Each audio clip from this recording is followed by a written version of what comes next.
Discussion passionnée sur l'art, les amis. Est-ce que ça vous concerne, l'art? Il faut que je vous explique ça, c'est vraiment incroyable. Parce que ça déchaîne les passions alors qu'on s'y attend pas. Alors, il faut dire que l'angle pris par votre serviteur, est un angle qui pourrait sembler assez provocateur. Il y en a, et peut-être parmi vous, ou en tout cas parmi vos amis, qui s'imaginent que les musées, que les expositions, que les artistes qui ont de la valeur, qui sont reconnus, non, pas qui ont de la valeur, tous les mots comptent, c'est très important, c'est très touchy comme live, ce qu'on va faire. Préparez-vous, on va décoller, ça va être chaud. Que des artistes reconnus, ils ne le sont pas au hasard, ils ne le sont pas non plus parce que certains ont décidé de leur mettre le label artiste sur le museau, mais non, que leurs œuvres nous font accéder au beau, nous font accéder à quelque chose d'essentiel, qui raconte des choses importantes qu'il faudrait même conserver et transmettre aux générations futures. Mes amis, comment voulez-vous rester sérieux quand des gens rationnels vous soutiennent de telles billevesées? On ne parle pas du tout de la musique, qui est beaucoup moins bullshit, on ne parle pas du tout du théâtre, évidemment, on n'est pas du tout là-dedans. Voilà. On parle du truc le plus bullshit du monde, c'est-à-dire l'art plastique en 2024. Les tableaux, les dessins, vous voyez le truc, les tableaux, les dessins. Tu fais un joli dessin, et c'est hyper important, il faut que ça soit exposé, conservé. Non mais on est où, les amis? Non mais on est où? On est en 2024, les amis. En 2024, soutenir que les expositions et les musées, c'est quelque chose qui a de la valeur, je suis tombé des nues. Alors évidemment, on m'a pris tout de suite pour un taliban, c'est l'argument numéro 1. Donc un mec inculte, un mec qui est complètement bloqué de ses émotions, un mec qui ne peut pas apprécier ça. Alors ils ont sorti toute la panoplie de pourquoi je suis daltonien, mon père est peintre, qu'est-ce que j'ai eu encore, j'ai pas de définition du beau. Enfin, c'était hallucinant. C'était hallucinant. La banane sur le mur. Merci. Alors ils étaient subtils. Évidemment que ça, je pense qu'ils critiquent. La banane sur le mur, je crois vraiment que, à part des provocateurs, je pense qu'aucun artiste au monde ne valide ça. 6,5 millions d'euros pour une banane scotchée sur le mur. Là, du coup, c'est pas mon propos. Je vais pas jusqu'à la caricature. Non, moi, je parle d'œuvres reconnues. Je parle de Rothko, par exemple, de Picasso, de Dali. Je parle, voilà, qu'est-ce que vous aimez comme artiste, voilà. Alors, ma thèse, il faut que je vous expose ma thèse, parce qu'évidemment, je ne suis pas un taliban. Évidemment, je ne suis pas du tout contre l'art, et je ne dis pas qu'il faut bazooker les statues. C'est pas du tout ce que je dis. Ma théorie, c'est que tout est beau. Voilà. Tout est beau. Quasiment tout est beau. Et même quand c'est laid, c'est beau. Et même quand ça ne dit absolument rien, comme une toile, je sais pas, toute jaune, en fait, c'est beau. Et même quand c'est vraiment pas beau, ça peut le devenir. Là, par contre, il faut surajouter une couche de sens. Mais on peut produire des couches de sens pour n'importe quelle œuvre. Donc, ma théorie, c'est le pancalisme, les amis. Le pancalisme, tout est beau. Voilà. Tout est beau. Donc, attention, tout est beau, ça veut dire que tout a de la valeur. Alors, on va me dire, Vincent, mais il y a quand même des différences. Tu peux pas mettre tout sur le podium, à la première marche du podium. Donc, évidemment, par exemple, Paola Rego, il y a une toile que j'aime bien, là. Peut-être que d'ailleurs, je l'aimerais pas dans 2 semaines. Mais là, je l'aime beaucoup. Et une autre toile, je l'aime pas, mais peut-être que dans 2 semaines, je l'aimerais. Voilà. En plus, ça évolue en fonction de notre vie, de notre humeur, de nos interprétations, de nos couches de sens. Piero della Francesca, oui, t'es ultra fan. Pancalisme, C-A-L. Alors, il y a d'autres théories pancalistes, c'est la mienne.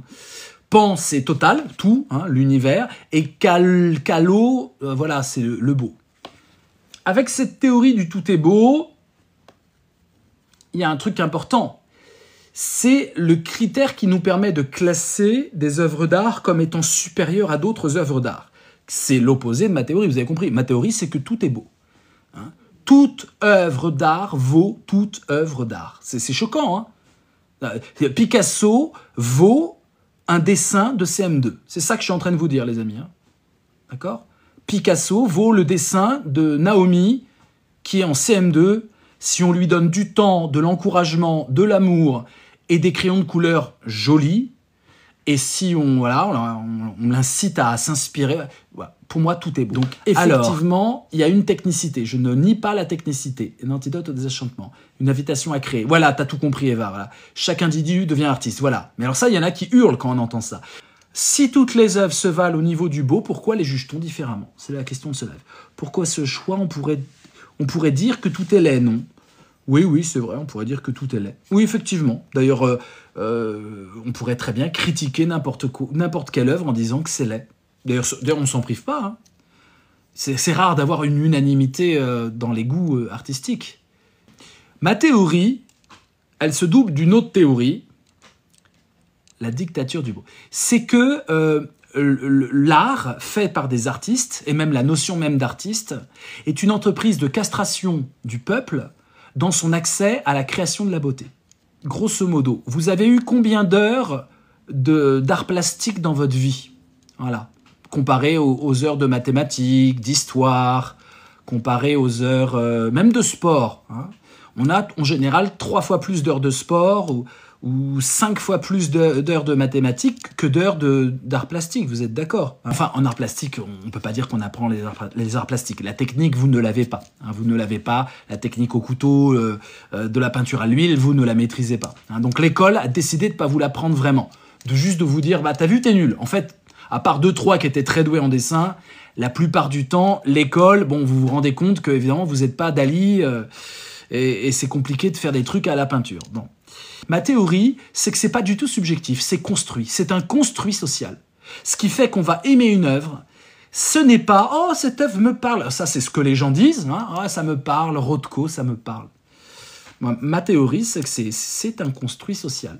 Rothko, il y a quelques années, ils nous ont fait toute une expo, donc on en a eu 60 000 dans les métros. Déjà, il y a une publicité de l'artiste et une publicité des artistes qu'il faut vénérer. Il faut quand même le dire comme ça. Je suis sur Rothko, regardez dans Google Images, hein, Rothko. Donc c'est des toiles bicolores. Alors évidemment, il y a plein de couleurs. Entre le orange et le rouge, il y a des milliers de couleurs, on est d'accord. Mais grosso modo, on voit des bandes de couleurs. Alors on le voit évidemment en petit dedans, donc on voit que c'est des œuvres géantes. Ça, c'est très important. Hein. Les œuvres doivent être grandioses et géantes pour vraiment que des œuvres de couleurs.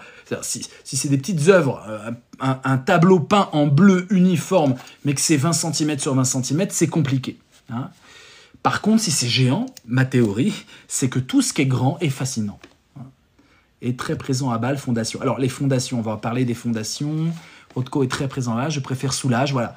Voilà. L'art est un point de vue. Non, c'est pas ça. C'est pas ce que je dis. Je comprends ton point de vue, que l'art est un point de vue, l'art est subjectif, l'art, ça dépend. Mais c'est un construit social, publicitaire, médiatique, philosophique, hélas. Est beau ce qui plaît universellement sans concept. Ouais, mais Kant, tu sais, pour lui, le beau, c'était la mer déchaînée et la belle fleur. Hein, donc, on va pas loin avec Kant. C'est totalement subjectif. Non, pas du tout. C'est pas subjectif. Rothko... Regardez, vous êtes tous sur Rothko là, c'est bon, vous suivez le... Voilà. Je prends Rothko parce qu'il est assez parlant, on pourrait prendre Soulages, c'est encore pire Soulages. Au moins Rothko, il y a de la couleur, Soulages c'est carrément des tableaux noirs, mais la luminosité à travers la matérialité de cette huile, amoncelée fait qu'il y a une sorte de labyrinthe lumineux qui s'exprime à travers ce noir sur noir. Le noir sur noir n'est pas vraiment noir car il prend en compte la lumière, blablabla, blablabla, blablabla, blablabla. Et ça c'est important, le blablabla que je fais mes amis est au fondement de l'art qu'on nous donne à manger. Il y a du blablabla, blablabla, des émissions de télé, des gens qui sont en pamoison devant Rothko, mais c'est incroyable. Il y a du storytelling sur sa vie, sur les femmes qu'il a eues certainement, ou les hommes qu'il a eus, je sais pas, je connais pas ses tendances. Et on y va, et pourquoi en fait on comprend que voilà. Regardez Nicolas de Staël, les amis, comprenez bien, j'adore Rothko, j'adore Nicolas de Staël. D'ailleurs, je vois là sur Google Images, les amis, je crois qu'il n'y a pas une seule toile que je n'aime pas. Donc comprenez bien ça, parce que si vous loupez cette étape-là dans le raisonnement, comprenez bien ça. Je ne suis pas en train de dire Rothko, c'est de la merde. J'aime tout. Je ne suis pas en train de dire Nicolas de Staël, c'est de la merde. J'aime tout. Et même Picasso, j'aime quasiment tout. Donc je suis l'opposé de cet ayatollah taliban qui dit ça sert à rien, c'est de la merde au bûcher. C'est pas ce que je dis j'aime tout. Voilà. Je crois que vraiment je regarde, je vois pas une œuvre que je trouve pas belle. Tout est magnifique. Voilà, c'est coloré, c'est magnifique. il y a du rouge, il y a du bleu, il y a du vert, il y a même du orangé. Oh, c'est incroyable. Ah, voilà. Et c'est des toiles impressionnantes. Hein. Il les aligne de couleurs. Ouais, voilà, 2 ou 3. Mais c'est beau, Lisa, t'es pas d'accord quand même? Dites que c'est beau. Et je dis pas que c'est facile ou pas facile, c'est pas comme ça que je crie, mais c'est beau. Alors évidemment, ça pose question. C'est le storytelling qui compte beaucoup. Mon petit cousin fait exactement la... Voilà. Alors Lisa, j'aurais aimé t'avoir dans ce débat, tu m'aurais soutenu. Parce que c'est exactement ce que j'ai dit. J'ai dit ma nièce, je n'ai pas de nièce les amis, enfin je dois en avoir mais je suis pas au courant. Mais j'ai eu le malheur de dire ma nièce. Et vous savez ce qu'on m'a dit? On m'a dit mais pourquoi? On dirait que t'es frustré parce que en fait ça te concerne pas toi personnellement. Donc merci Lisa. On va prendre du coup Lisa, pour pas qu'on m'attaque de façon personnelle, on va prendre ton petit cousin. Tu peux nous dire son âge et un prénom? Comme ça on va le prendre lui. Hein, comme ça je n'ai aucun intérêt. Voilà. Donc, vous êtes bien d'accord qu'à la fois on peut dire que c'est beau, et à la fois on peut dire que c'est de la fumisterie et de la grosse daube, on est d'accord. Mais c'est beau de pouvoir dire c'est beau et c'est de la merde. C'est beau du point de vue visuel d'avoir du orange et du rouge, qui n'aime pas le orange et le rouge, et c'est de la merde si on juge que c'est hyper élaboré, le summum de l'art, machin. Parce qu'évidemment, ce qu'on ne voit pas là, affiché sur Google, c'est les prix, les amis, c'est les tarifs. Hein. La fameuse banane épinglée, les amis, 6,5 millions de dollars. Et ce n'est pas un hasard. Ce n'est pas un hasard que prendre une banane avec un scotch, ça coûte 6,5 millions de dollars. Ça demande une construction intellectuelle, institutionnelle, médiatique extrêmement élaborée. Pour prendre une toile de Pierre Soulages et pour vendre ça 1,2 million d'euros, il faut vraiment un construit social extrêmement intense, les amis.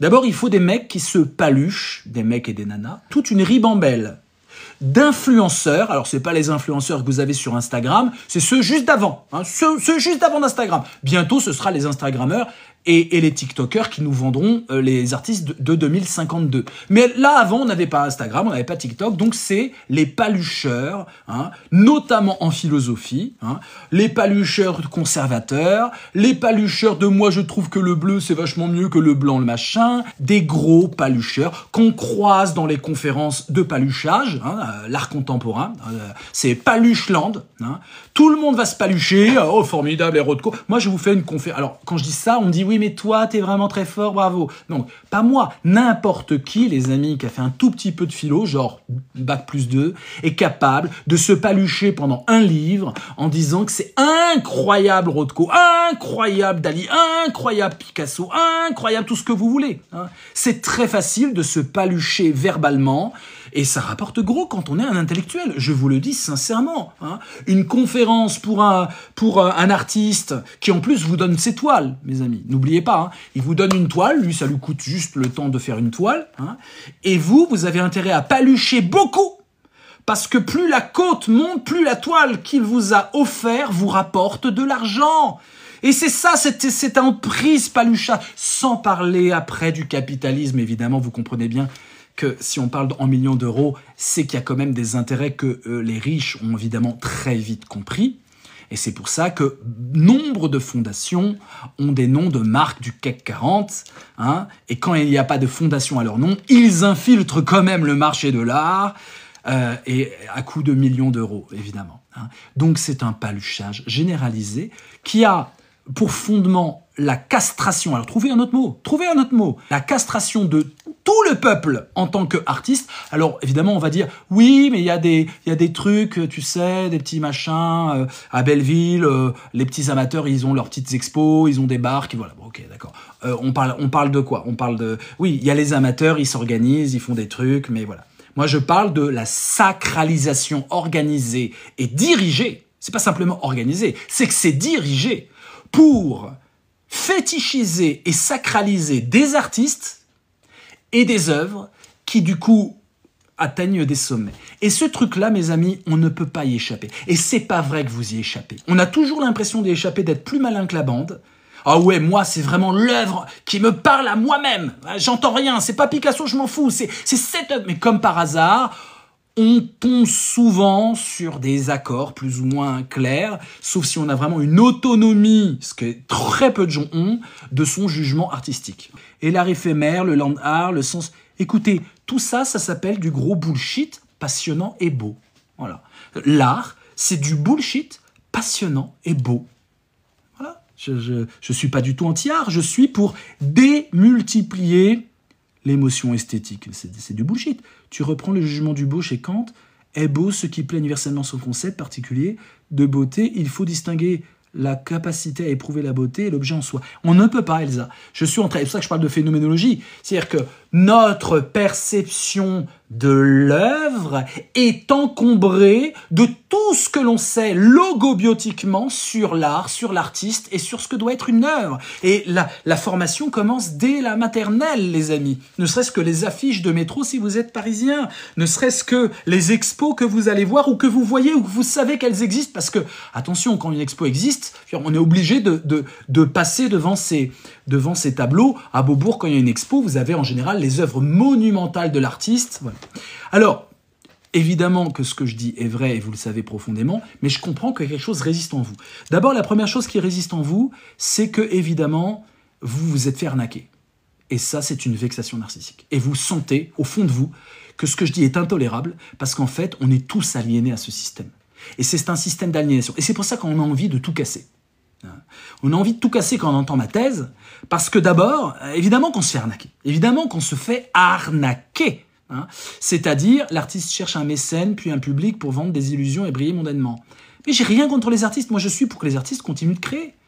La question, peut-on faire abstraction de la valeur marchande d'une toile? C'est pas ce que je dis. Et je sais que je vais avoir du mal à vous le faire comprendre. Je suis en train de vous dire que votre regard sur une œuvre est encombré de ce que vous savez, de ce que doit être l'art. Parce qu'on a tous une très claire idée de l'art contemporain. Même les plus ignares ont été dans des musées, ont vu plein d'affiches, de livres. On est encombré d'un surplus de connaissances qui nous empêche d'atteindre l'œuvre dans sa nudité. Je pense qu'on n'est jamais neutre devant une œuvre. Et je le déplore parce qu'en fait, c'est là où ça piège. Et à la fois, je le déplore pas. On n'est jamais neutre devant n'importe quoi. On n'est jamais neutre devant n'importe quoi. On n'est pas neutre. On n'est jamais neutre. Et donc, si on n'est pas phénoménologue de l'art, c'est-à-dire si je ne considère pas la chose dans son apparaître même, indépendamment de tout ce que je sais de cette chose, ça c'est une époquée, une suspension du jugement extrêmement dure à faire en art. Où justement, tout n'est que jugement. T'aimes bien, t'aimes, oh, Alors, dès que vous commencez à avoir le jargon mystique sur l'art, ça me parle au plus profond de moi, rien ne vous garantit que votre construction émotionnelle, que je ne remets pas en question, quand vous avez une émotion esthétique, je suis pas en train de dire qu'elle est fausse ou que vous mentez. Je dis simplement qu'elle est construite et qu'elle a pas mal d'agents de construction. À commencer par votre impuissance à créer qui est aussi induite. L'impuissance à créer passé 13 ans, c'est un truc qui est construit socialement. Les enfants, par contre, ils peuvent tout faire. Ils peignent, c'est incroyable. En général, vous savez, quand vous commencez à encadrer des dessins d'enfants de 5 ans, les vôtres peut-être, et vous les encadrez très joliment, et que vous les mettez au mur, en général, les gens confondent et ils s'imaginent que c'est un artiste. En général, Rothko, là, vous me demandez à un enfant, vas-y, fais-moi des couleurs. On se dit, waouh, c'est qui l'artiste? Donc, ça montre bien ma théorie. Tout est beau. Tout est beau. Tout est digne de louange. Alors après, il y a une technicité. Mais la technicité, c'est rien. Profondément, c'est rien. On en fait des tonnes pour justifier le prix de l'art sur la technicité. Mais je suis désolé, vous bossez 10 ans sur un sujet, vous êtes technique, enfin, c'est rien. Vous êtes impressionné par un virtuose de piano. Mais si vous vous mettez au piano pendant 10 ans, vous allez devenir virtuose. C'est rien. La technicité, c'est rien. Alors oui, peut-être que vous allez être un peu plus virtuose que Benjamin ou que Michel. Mais qu'est-ce qu'on s'en fout? Enfin, je veux dire, c'est rien la technique, les amis. Il faut arrêter de vénérer la technique. Consacrez-vous à un art et vous allez voir que dans 10 ans, vous allez avoir une technique de dingue. C'est même pas admirable la technique. En fait, profondément, moi, j'admire pas la technique. J'admire l'inventivité, la créativité, mais la technique en soi, c'est rien du tout. Il faut arrêter de sacraliser ça. Il faudrait faire des expos. Lisa, exactement. Il faudrait faire des expos d'anonymes pour voir l'œuvre de l'épicier du coin plaire plus qu'un grand nom. Mais tu sais que ceux qui sont donc les pro-élitistes, c'est des élitistes en fait, c'est un élitisme qui ne dit pas son nom. Au bout du compte, c'est ce qu'ils vont te dire, tu connais Lisa, ils vont te dire, mais il n'y a pas de problème, il n'y a aucun problème pour que l'épicier du coin produise quelque chose de beau. Mais si, il y a un problème. Si l'épicier du coin est capable de faire des chefs-d'œuvre, pourquoi sa toile, elle n'est pas exposée avec autant de battage médiatique que Rothko? C'est ça le problème. Rothko, il y a un battage médiatique de fou. Et c'est de la daube en boîte. Enfin, excusez-moi, Rothko, c'est de la merde en boîte. Enfin, où tout est magnifique. Tout est magnifique. Enfin, prenez ce que vous voulez, en fait, c'est le même jugement. Hein. C'est que c'est beau quand t'as des grandes toiles pleines de couleurs. Hein. Profondément, la technique, c'est du bullshit. J'ai fait 2 ans de cours, quand j'étais plus jeune, de cours de peinture. Bah, en fait, le mec qui t'explique le truc, t'arrives à le faire. Tu t'es peut-être plus lent que la bande, mais à un moment, t'arrives à le faire. Je veux dire, à un moment, c'est ta main qui fait ça ou ta main qui fait ça. N'importe qui est capable, s'il s'y met, d'avoir n'importe quelle technique. En céramique, c'est pareil. J'ai vu ma belle-mère faire des céramiques de folie, de beauté incroyable. Elle y connaissait rien. Elle a appris. T'apprends les formules chimiques, t'as un four et t'y vas. Non, c'est rien du tout, la technique. Là, rien du tout. Et d'ailleurs, c'est intéressant parce qu'on se fait écraser la gueule par la technique en disant cette technique, elle est incroyable, jamais j'y arriverai. Et du coup, on ne bosse pas. Je veux dire, on ne bosse pas la technique parce qu'on est castré. J'ai pas un meilleur mot. Trouvez-moi un meilleur mot que castré. On est neutralisé. On est découragé. L'art, tel qu'il est présenté, vise à décourager les gens de devenir artistes. Profondément, c'est ce qui me révolte. L'art se fait par humiliation de l'art qui est en l'être humain. L'humiliation. On veut de vous des consommateurs et des admirateurs, on ne veut pas des créateurs. C'est ça ma grande critique. Et l'art atteint des proportions capitalistes à coup de Fondation Cartier, Fondation Pinault, Fondation Arnaud. Prenez tous les milliardaires, ils ont tous leur fondation artistique. Comme par hasard. Hein, justement par castration, allez, par neutralisation de la fibre artistique. Et d'ailleurs, la plupart du temps, les critiques d'art sont des artistes frustrés, mes amis. Très souvent, j'en ai côtoyé pas mal, mes amis. En général, ils disent « Non, moi, je suis vraiment nul en art, mais alors par contre, j'adore en parler. » C'est juste des mecs qui ont été euthanasiés de l'art, voilà, et qui ont, allez, on va parler de démiurgie, la capacité de créer des mondes, un univers artistique. Leur démiurgie a été complètement éradiquée, et du coup, ils deviennent critiques d'art. Il y a de plus en plus de créateurs comme il y a de plus en plus d'écrivains. Mais oui, mais surtout, il y a de plus en plus d'IA, les amis. L'IA va être notre grand salut dans ce combat. Manzoni, pionnier de l'art, mais au-delà de la provoque, une question se pose. Qu'achète-t-on au fond quand on achète de la merde d'artiste en boîte? Mais je trouve ça génial, moi, la Manzini. La merde d'artiste en boîte, d'ailleurs, qui a des trous. Hein. C'est très compliqué à conserver. C'est génial. Je trouve ça génial. Mais honnêtement, quand je vous dis tout est beau, mais vraiment, je trouve ça... J'ai pataugé dans l'esthétique, histoire de l'art, depuis que je fais de la philo. J'ai toujours adoré ces cours. C'est passionnant. Parce que se palucher avec du néant, c'est toujours excitant, les amis. On se paluche, et un petit coup de Baumgarten, de Kant, ouais. On sort ce qui est beau universellement, sans concept, c'est beau, du Danto, du Hegel, une théorie de l'art. Hein, c'est quoi la prochaine théorie de l'art? Et on lit les critiques, et c'est une sorte de poème à ciel ouvert, voilà, vous dites, oh oui, quel... Alors, déjà, sur les critiques d'art, mes amis, moi, ce que je veux, c'est qu'on prenne un article sur Rothko, vous prenez le meilleur article sur Rothko, vous rayez Rothko, vous changez avec un autre nom, par exemple Bilal, d'accord? Bilal. Et vous mettez les œuvres de Bilal, mais vraiment super bien encadrées dans l'article. Et vous faites lire ça à des gens, déjà. Déjà, il faudrait faire des tests comme ça c'est peut-être plus réalisable. Un putain d'article, vous changez le nom de l'artiste. Et vous allez voir une chose incroyable, les amis. C'est que c'est totalement interchangeable, sauf si l'œuvre est citée, évidemment. Donc dans ce cas, il faut adapter un peu l'article pour que ce qui soit cité soit l'œuvre du nouvel artiste. Et vous allez voir que toutes les formules creuses, que des formules super poétiques, ouais, c'est à la fois une distance, et puis il veut briser la distance à travers une déclaration à la lumière. C'est une ode à la séparation dans les contrastes assumés d'une matérialité transcendant l'espace où la temporalité s'incruste au cœur même de la matière. Ça vaut de l'or, et ça peut aller sur tous les artistes. Donc ça s'appelle le paluchage organisé. Les amis, j'en ai fait, j'ai adoré en faire. C'est une sorte de poésie à ciel ouvert. Vous prenez l'artiste par les cheveux, vous le traînez devant vous, vous lui foutez 3 claques conceptuelles et vous pondez ce que vous voulez sur son œuvre. Les amis, c'est un régal. Vous pouvez le faire sur Picasso, sur Tartampion, sur Bilal, n'importe qui. C'est facile. Je peux en faire au kilomètre, mes amis. Et maintenant, ChatGPT et encore plus Philov vous en pond au kilomètre. Vous mettez une photo de l'heure, vous dites Philov, pond-moi un truc genre art contemporain, et il vous pond au kilomètre du c'est formidable, c'est incroyable, quel artiste incroyable. L'espace et le temps se confondent dans une matérialité exotique où la couleur... Mais ça suffit pas, les amis. Ça suffit pas. parce qu'il faut que ça soit médiatisé. Et c'est là où le capitalisme s'invite, parce que quand même, avant d'avoir du CNews et compagnie, le capitalisme a les canaux de diffusion et de starisation de tout ce qui pourrait prendre de la valeur. Et du coup, il faut qu'il y ait des très beaux catalogues d'art. Mes amis, être sur un catalogue d'art, c'est extrêmement compliqué. C'est les livres les plus coûteux à construire. C'est des livres en général hors format. Les pages sont glacées. Si vous n'êtes pas riche, déjà, c'est impossible.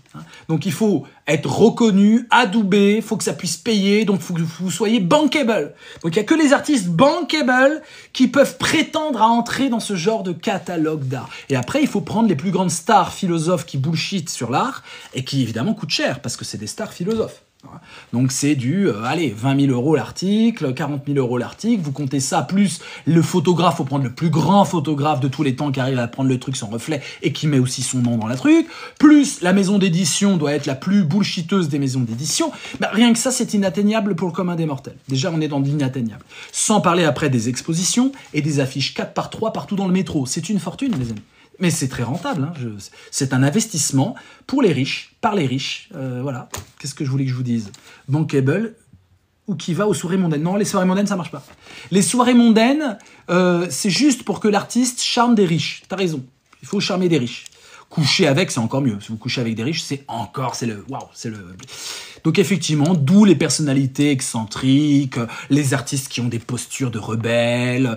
Tout ça, c'est une légende que tu as à construire. Tu vends des œuvres. Un petit scandale bien organisé, bien médiatisé, ça te fait vendre beaucoup plus de tableaux. Ta cote, elle monte. Il y a des artistes, leur cote, elle baisse, les amis. C'est horrible. J'ai eu plein de soirées mondaines où les artistes disaient « Ah ouais, mais le copain, il était bon dans les années 92, là, mais là, depuis qu'il a déclaré ça, machin, ça baisse, c'est compliqué, sa cote, machin. » C'est les mêmes œuvres qui fait le mec. Mais c'est plus à la mode, c'est plus machin, c'est plus... C'est à vomir, les amis. C'est un univers à vomir. À vomir. À moins que le commentaire ne soit lui-même un chef-d'œuvre. Mais il doit être un chef-d'œuvre. Mais c'est facile à faire. Je vous dis, c'est une question de technique. Les chefs-d'œuvre de commentaires, tout comme les chefs-d'œuvre artistiques, c'est une question de technique. Abrutissement, ça marche pas. Castration, il y a l'idée que tu as une faculté naturelle qui a été empêchée. C'est ça que j'entends par castration. Si je dis Rothko c'est de la merde, c'est juste, personne ne le dit. Vous avez entendu, à part des gens qui sont complètement hors système, mais si vous êtes un peu dans la pensée, etc., c'est indicible. C'est le tabou suprême. C'est le tabou suprême. Et comme il y en a plein qui sont matrixés par le système, ils vous tombent dessus les premiers. Mais après, t'as le système qui te tombe dessus. Enfin, bon, le bullshit, je prends au hasard, les amis, voilà. Écoutez bien, la recherche universitaire en art plastique, intérêt, cours d'initiation, poétique, voilà. Poétique et esthétique, les amis, voilà. La notion centrale de phénoménologie de l'expérience esthétique est celle de la contemplation. L'expérience esthétique est décrite comme une expérience perceptive différente de la perception ordinaire. Sa forme la plus pure apparaît dans la confrontation aux œuvres d'art et à celles reconnues comme telles. J'ai pris au hasard, les amis. Les œuvres d'art à celles reconnues comme telles par les spécialistes des œuvres d'art, les reconnaissants de l'art, reconnues comme telles, aux chefs-d'œuvre dont la valeur, c'est que des histoires de mecs blancs en général, les chefs-d'œuvre de l'art, c'est des mecs blancs. Bon, ça change en ce moment. Bon, non, ça change pas en ce moment. C'est des blancs qui élisent des blancs comme étant des génies de l'art et des hommes. Les génies de l'art, des génies. Non mais comment on peut tolérer la notion de génie? Le mec est un génie de l'art. Un génie. Bon, c'est hallucinant. L'élargissement de l'expérience esthétique conçue comme une expérience de la créativité donne lieu à de multiples manifestations faisant écho à la puissance de la nature. Les mecs, ils se paluchent. Ils n'ont pas le pouvoir génésique féminin, et donc ce sont des génies de l'art. Voilà. Soit vous mettez des enfants au monde, mais nous on n'a pas ça. C'est Antoinette Fouque, c'est la thèse d'Antoinette Fouque. Elle se fout de la gueule des génies de l'art, et elle dit tout simplement, ils veulent égaler le pouvoir génésique féminin en nous pondant du génos, je mets au monde des œuvres d'art, parce que voilà, c'est insupportable. C'est le patriarcapitalisme de merde qu'on nous vend. Le désir d'apparaître qui produit de la vie de l'homme, évidemment de l'homme, qui inspire la danse du bouquetin, le chant des oiseaux, la parole du poète, le geste du peintre, la praxis du révolutionnaire. Ils se paluchent tellement les mecs qu'ils se disent tous révolutionnaires parce qu'ils peignent des croûtes, les amis. Ils peignent des croûtes, mais comme tout le monde leur suce la démiurgie, du coup ils se prennent pour des révolutionnaires. Je peins, je fais la révolution. C'est des Che Guevara tous là. On dirait des Juan Branquito tous. Le désir de créer, écoutez bien, loin de naître d'un manque, trouve sa racine dans le sentiment d'un plein qui unit actuel et virtuel et associe la réminiscence d'un monde préhumain et l'utopie. L'espérance ouverte par l'utopie se nourrit de la nostalgie d'un âge d'or. Il semble que la vraie société ne puisse être en avant de nous que parce qu'elle est aussi en arrière, vous sentez bien la masturbation, et que le chant des lendemains soit un écho d'hier. Enfin, c'est ça pendant 200 pages. 200 pages. Et ça, c'est un extrait d'une bibliothèque entière, que dis-je, de centaines, de milliers de bibliothèques remplies de ce fatras de merde qui peuvent aller pour tous les artistes. Parce que là, je vous ai lu pour un artiste, mais vous prenez les mêmes phrases et je peux vous les mettre sur n'importe quel artiste. Je peux faire du Rothko avec ces phrases-là. Vous faites copier-coller, vous mettez Rothko à la place et vous citez ses œuvres. Et ça passe crème parce qu'en fait, ils en ont rien à foutre de la rationalité. Parce qu'ils sont pas dans le registre de la rationalité. Ils sont dans le registre du bullshitage. Et pourquoi ça me vénère? Non seulement ils privent le peuple de la démiurgie populaire, ça c'est évident, mais en plus, ils salissent la philosophie. Parce que ça, c'est salir la philosophie. Ça, c'est utiliser la philosophie pour voyager dans le monde entier à palucher des artistes qui eux-mêmes paluchent des commentateurs d'esthétique, qui eux-mêmes paluchent des conservateurs de musées, qui eux-mêmes paluchent la Fondation Cartier et tout ça. C'est insupportable, les amis. J'en ai ras le bol. Parce que vous boostez un enfant de 9 ans en lui disant « Mec, t'es un génie, j'adore ce que tu fais, vas-y encore, vas-y encore, vas-y encore. Je t'offre des feutres, je t'offre des crayons de couleur, même des toiles, vas-y, éclate-toi. » Et tu peux lui montrer des œuvres. Tu lui montres Rothko, tu lui montres Picasso, tu lui montres Dali, tu lui montres des trucs, tu vois, tu lui montres Soulage même, tu vois. Tu dis « Ah, c'est incroyable, regarde. » Et ces derniers dessins, on va, et là, si j'ai besoin de votre soutien, il me faut des millions, hein, on va d'abord les agrandir pour que ça fasse des œuvres minimum de 4 mètres sur 3. Minimum, comme des affiches publicitaires dans le métro. Immense! On va le faire en gros, hyper bien imprimé, super qualité, on va croire que c'est peint comme ça en gros. Alors déjà, là, vous êtes sûr que 92% des gens vont dire c'est qui cet artiste de ouf. Aussi bien des petites photos, des petits formats A4, ils vont dire non, mais aussi bien une œuvre en grand, 4 par 3, mes amis, déjà 92% des gens vont dire oh my god, parce qu'en fait, accéder à la possibilité de construire une œuvre de 4 mètres par 3, écoutez, je ne l'ai jamais fait de ma vie. Et je ne sais pas vous si vous avez peint une surface de 4 mètres par 3. 12 mètres carrés. Moi, je ne l'ai jamais fait. Le maximum que j'ai fait, c'est 2 mètres sur 1 mètre 20, un truc comme ça. Même le transport de l'œuvre en France, j'ai pas pu. Donc je l'ai offert à la famille vietnamienne qui m'accueillait. Mais c'était grandiose. C'était 2 mètres sur 1 mètre 20, c'est rien. Moi, je vous parle de 4 par 3. Donc déjà, on fait du 4 par 3. Ensuite, mes amis, j'ai besoin de votre argent. On va en mettre partout dans une ville. Allez, Paris, prenons Paris. Vous allez mettre, on va payer des trucs publicitaires pour que ça soit dans le métro, pour que ça soit partout. Bilal, allez, je sais pas comment il s'appelle, Bilal, on va pas donner son nom parce que c'est un enfant. On va l'appeler Anouchi, d'accord? J'invente. Hein. Bilal Anouchi. C'est pas mal ça. Allez, Anouchim, ça fait russe, israélo-russe, c'est pas mal. Anouchim, ça vous va? Bilal Anouchim, on va l'appeler, d'accord? Super signature qu'on va faire. On signe bien sûr toutes les œuvres Bilal Anouchim. Et pendant ce qu'on fait ça, pendant qu'on envahit Paris de 4 par 3, incroyable, nouvelle exposition, ne loupez pas. Bien sûr, on va louer le centre Georges Pompidou. Donc là, j'ai besoin de votre argent, les amis. Il faut que ça soit en grand dans le centre Georges Pompidou. On a une immense œuvre de Bilal Anouchim. Et puis, on va lui inventer une vie. Parce que 9 ans, c'est un peu jeune. Hein. On va lui inventer une vie. Alors, on va faire chauffer Philov. Hein. Bilal Anouchim nous vient... Allez, un Jordano-palestinien. Ça va être bon, ça. Ah, je le sens bien. Bilal Anouchim, un Jordano-palestinien. C'est pas mal. C'est le mec mettant... Et avec un grand-père russe. Et puis un grand-père vénézuélien. Voilà. Et puis, il a connu la torture, il a connu la souffrance. Et pendant l'oppression, il peignait des œuvres gigantesques. Et on va inventer une vie pleine de turbulences. Il a 72 ans. Et il a une vie de dingue. Tu lis sa vie, tu étais trop fan, quoi. On va lui créer un Instagram, on va lui créer tout ce qu'il faut. Il y aura des galeries, on mettra du Bilal Anouchim dans certaines galeries super cotées, les amis. Voilà. Et ensuite, on dira au public, est-ce que vous aimez Bilal Anouchim? Et ils iront dans l'expo et ils verront des immenses œuvres de Bilal Anouchim. Mes amis, 95% des gens vont kiffer Bilal Anouchim. Ça va être grandiose, les amis. Voilà le test qu'il faut faire. Évidemment, il faut qu'on en parle à la télévision. Il faut qu'il y ait un documentaire BFM là-dessus. Il faut que ça inonde Internet. Il y a plein de TikTok. Le nouveau train de Bilal Anouchim, encore une nouvelle œuvre. Putain, elle s'est vendue 3 millions d'euros. Waouh, waouh. Et vous allez voir qu'il y aura un abruti qui va nous acheter la toile à 10 millions d'euros, qui nous remboursera un peu nos frais. C'est pas mal, mais par contre, il faut emprunter, hein, d'accord? Alors évidemment, il faut acheter plein de critiques. Alors comme c'est toutes des putes, c'est très facile. Hein, on achète les plus grandes critiques d'art. C'est simple, il faut juste allonger la caillasse. Hein, c'est simple comme tout. Voilà, mon live prend fin dans 5 minutes. TikTok n'aime pas qu'on joue comme ça. Ah voilà, les amis. Un test en double aveugle. On illusionne tout le monde. Ben, vous voyez un peu tout ce qu'il faut. Voilà. Bilal Hanoutchim, hein, il n'est pas prêt de voir le jour, les amis. Hein. En mode expérience sociale secrète, ça serait dément ton truc. Mais on peut le faire même en expérience de pensée. Et vous savez bien qu'en expérience de pensée, ça marche. Donc ça prouve bien ma théorie. Vous savez bien que ça marche. Non, vous êtes d'accord? Évidemment, j'écrirai la préface du super gros livre de Bilal Hanoutchim, comptez sur moi. Ça va être beau. Je vois à peu près ce que je vais dire. Au hasard. On décèle ici une reprise du thème kantien du génie. Au hasard, les amis. Hein.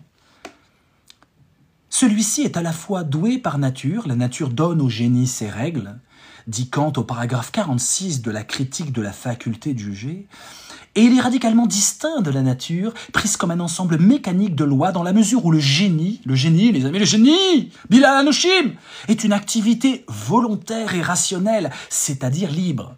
N'importe quoi, c'est juste du gros bullshit. Hein. Volontaire et rationnel, c'est-à-dire libre. Dans la perspective d'une théorie romantique, rationnelle et anti-mimétique, les amis, hein, le génie ne doit pas du tout imiter, tout le monde s'imite. Hein. En art, tout le monde imite tout le monde. Mais non, là, c'est anti-mimétique. Hein. On peut rappeler cet étonnant fragment de Novalis, opposant raison et imagination délirante. Et là, il nous cite du Novalis. Aucun rapport, hein. Il a aucun rapport avec Novalis, l'artiste là, aucun. Mais le mec, il s'est dit, tiens, je vais me palucher sur Novalis, je suis en train de lire du Novalis, allez, on va remplacer Novalis.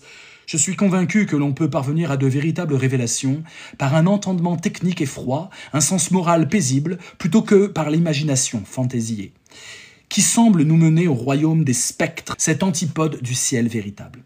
Anti-romantisme au sens de l'exaltation lyrique et de l'enthousiasme divin, ou romantisme froid comme celui que défendra Bolclé, lorsqu'il décrira un siècle plus tard l'abstraction comme un romantisme froid et sans pathos. En somme, deux approches de la création coexistent et se combattent au sein du romantisme. L'une tout entière irrationnelle et mystique, l'autre philosophique et critique. La première...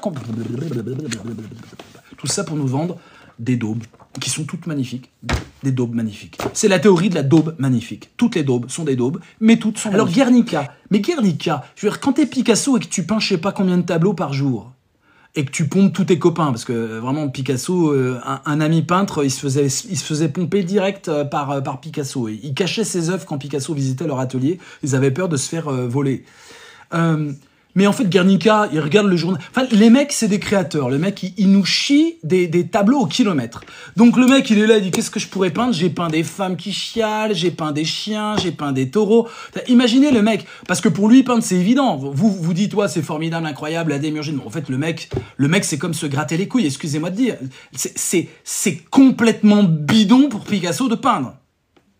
Alors on a fait même des documents, on le voit peindre à travers une glace, mais c'est comme Hergé qui peint Tintin, ça vient tout seul. Enfin, à un moment, ça vient tout seul. Moi, quand j'improvise au piano, franchement, j'ai des œuvres qui viennent au bout de mes doigts. Je dis pas ça du tout pour me vanter, mais j'ai des thèmes qui me viennent. Je dis, ouais, c'est vachement beau ça.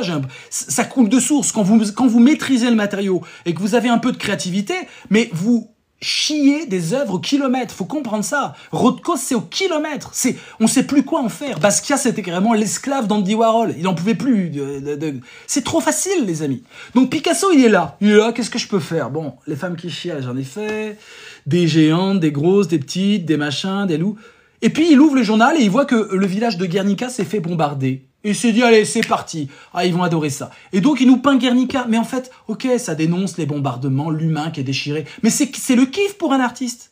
En fait, il a joui de Guernica, Picasso. Il a joui de ce massacre. C'est une jouissance. Ne me dites pas qu'il... Parce que si vraiment vous êtes affecté par le massacre de Guernica, vous peignez pas dessus. Enfin, vous pleurez, Mais en fait, lui, il dit, ah, c'est qui? Et là, maintenant, en disserte de philo, on cite Guernica comme étant un cri de révolte de l'artiste qui permet de dénoncer la guerre. Mais non.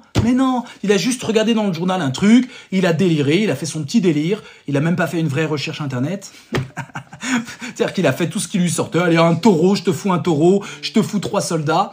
C'est n'importe quoi, vous comprenez? C'est juste n'importe quoi. Bah oui, c'est du snobisme. Tout ce que je vous décris depuis le début, ça s'appelle du snobisme. Mais c'est du snobisme organisé pour que les riches s'en sortent et soient les stars. Au bout du compte, même si les artistes ne sont pas forcément riches au début, au bout du compte, c'est un système où c'est les riches qui élisent. Ce que je viens de vous faire avec Bilal Hanochim vous démontre en expérience de pensée que si vous n'êtes pas riche, il n'y a pas d'artiste qui émerge. Hein. Vous pouvez essayer, mais il fera 3 galeries et il s'arrêtera là. C'est que parce que vous êtes élu par les riches bourgeois, que vous accédez à cette notoriété qui vous ouvre les musées. C'est ça que je dénonce. Hein. Que pensez-vous de Michel-Ange? Ça me fait chier, Michel-Ange, je m'endors. Ah oui, sa cuisse, sa main, incroyable. Mais mes amis, j'ai été à la Chapelle Sixtine, je me suis endormi. J'étais là, j'avais envie de dormir. Qu'est-ce que c'est chiant. Le snobisme, mais j'aime bien Michel-Ange. J'aime bien son petit côté rebelle par rapport au pape. Ça j'aime bien. Mais voilà, comme plein d'artistes, hein, du snobisme systémique. C'est tellement simple aujourd'hui de créer n'importe quel truc visuel super beau avec de l'IA qu'à un moment, peut-être pas notre génération, mais ceux qui viennent là, les nouveaux là, ils vont marcher, ils vont voir Rothko, ils vont dire « Mais attends, je te fais ça sur une IA en 2 secondes. » Ça n'aura plus aucune espèce de valeur, si ce n'est la sacralisation de l'histoire de l'art. Évidemment, c'est là-dedans qu'ils vont se réfugier. Oui, mais c'était le premier. Après c'est mais il a ouvert une brèche à travers l'espace-temps de mon cul sur la commode. Voilà. Mais sinon, c'est trop facile. Même délire avec l'IA, on se prend pour des peintres. Mais on est des peintres. Mais c'est là où tu comprends pas. Tu dis on se prend pour des peintres. Mais on est des peintres, les amis. Bientôt, l'IA va vous mettre de la toile. Là, on est au tout début. Vous pouvez déjà imprimer des photos en toile, mais ça n'a pas l'épaisseur. En fait, j'ai parlé à un ami qui peint et qui est spécialiste de bullshitage d'art. Et il m'a dit, c'est pour ça que moi, je mets de la matière dans mes œuvres. Le mec, il met des perles, il met de l'épaisseur de peinture, parce que là, il est sûr qu'une IA ne peut pas encore le construire. Mais l'imprimante 3D, c'est pas pour les chiens, les amis. Bientôt, les IA, elles vont pouvoir tout faire. Mettre de l'huile, foutre des perles, du sable, de ce que tu veux. Donc là, ils s'en sortent, les créateurs, en disant, oh putain, le côté photo, c'est foutu. Hein. Le grand photographe, c'est terminé. Hein. L'IA vous plie le game. Hein. Mais pareil, il y aura toujours des grands photographes qui seront voulus par les bourgeois riches pour pouvoir vendre. C'est toujours le même système. C'est un système de riches qui défiscalise sa fortune, mes amis. Et des grandes institutions qui utilisent ça. C'est signer le crime de savoir que les grandes fondations, c'est quand même des grands groupes capitalistes. À un moment, ça doit quand même nous mettre la puce à l'oreille. Je parlais de la Fondation Cartier, mais il n'y a pas que ça. Pinault, la Fondation Pinault, les amis. Comment vous pouvez oser mettre vos pieds à la Fondation Pinault? N'importe quel artiste à la Fondation Pinault, ça doit être un boycott absolu et instantané. Normalement. Ah non, on est révolutionnaire dans la vie, mais alors Fondation Pinault, il n'y a pas de problème, magnifique, super œuvre. Non, arrêtez de déconner. S'il y a bien un truc qu'on peut boycotter, c'est quand même les artistes qui sont à la Fondation Pinault. Et donc, il faut faire des contre-livres qui défoncent les artistes de la Fondation Pinault. Voilà. Fondation Bayer. Fais voir. Ah ouais, c'est beau, hein. Ils ont des beaux bâtiments, hein, c'est sûr. Hein. Quelle architecture. Je vois une photo là de cette fondation. Tu vois, tout est blanc, t'as des arbres lointains, et t'as des œuvres. On s'en fout complètement des œuvres. Tu mets n'importe quelle œuvre, ça y est, elles sont sacralisées. C'est des églises à sacralisation d'œuvres. Tu mets n'importe quelle œuvre là-dedans, ça devient waouh! Ça marche.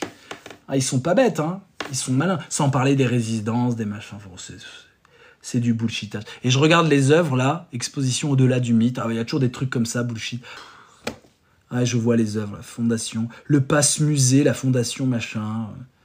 C'est toujours énorme. Là, je vois, ça signe le crime aussi. C'est des salles gigantesques et la proportion est vachement importante. Hein. La beauté est construite par les riches. Les riches ont le monopole de la beauté artistique construite. C'est ce qui me scandalise. C'est pour ça que je suis vénère et que vous sentez que j'ai un peu le seum. C'est parce que je suis dégoûté que la plupart des pauvres croient que la beauté, comme tu le dis, toi, elle est relative, alors que c'est un construit social et les riches se sont assurés de cette maîtrise-là. Et c'est insupportable. Et c'est pour ça que tout ce que les riches aiment en beauté, il faut le déconstruire puisque toutes les œuvres d'art sont merdiques et sublimes. Choisissons une sublimité qui ne se vend pas et ne se prostitue pas au niveau artistique avec des riches. C'est simple ce que je dis. Je suis pour une révolution du goût artistique. Nous devons vomir toutes les œuvres qui ont des cotes qui dépassent, 50 000 euros. À partir de 50 000 euros, l'œuvre, c'est de la merde et l'artiste, c'est de la merde. Ça peut être sympa comme truc. Et l'artiste doit stipuler dans son testament qu'aucune de ses œuvres, quelle qu'elle soit, doit dépasser 50 000 euros. Ça va, ça laisse une belle marge pour les héritiers. Parce qu'après, je vous raconte même pas le business des héritiers. Il y a des mecs sur 3 générations, ils peuvent vivre. Hein. 3 générations. Donc, voilà. Moi, artiste, je refuse, je mets dans mon testament Toute œuvre, aucune œuvre ne doit dépasser 50 000 euros, ça va. Quand vous pensez à Soulage qui vend des œuvres 1,2 million, ça va 50 000 euros. Et désolé, mais il n'y a pas une œuvre qui va résister à ça. Je veux dire qu'une œuvre est de la merde, la démontrer et faire en sorte que tu aies envie de vomir quand tu vois cette œuvre tellement tu sais que c'est de la merde maintenant, c'est remettre une contre-couche de sens sur une couche de sens qui criait au génie. Les crieurs au génie, il faut leur faire ravaler leurs cris, les amis. C'est une révolution qui nous coûtera 0 €, les amis. Juste du texte, de l'énergie, voilà. Toutes les œuvres de plus de 50 000 €, on défonce l'œuvre, on défonce l'artiste. Contre-trahison esthétique. C'est pas mal, hein. Donc on commence par qui, les amis? Alors évidemment, si vous voulez approfondir ce que je dis, il y a des artistes qui sont pas bêtes et qui sont au courant de tout ce que je dis. Et le meilleur d'entre eux, c'est Dubuffet.